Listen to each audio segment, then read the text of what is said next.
Hey everyone, welcome back. Not getting FC mobile notifications for new events, team of the week drops, or reward reminders? Here's exactly where to turn them back on. First, go to your settings on iPhone and then scroll down to find FC Mobile in the installed app list, or you could just directly search for it.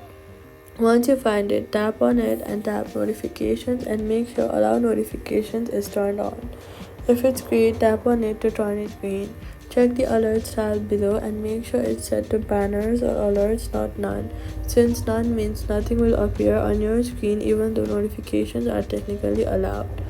Turn on sounds and badges as well. Scroll to the top of the settings and then tap focus and go through every focus mode you use. Sleep, do not disturb, personal, and make sure that FC Mobile is not in the list of silenced app under each one.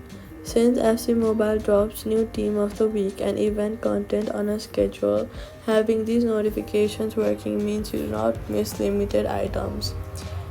So all you've got to do is go to settings, FC mobile, allow notifications on, set style to banners, focus mode checked, FC mobile alerts will come through, and that's it. Subscribe.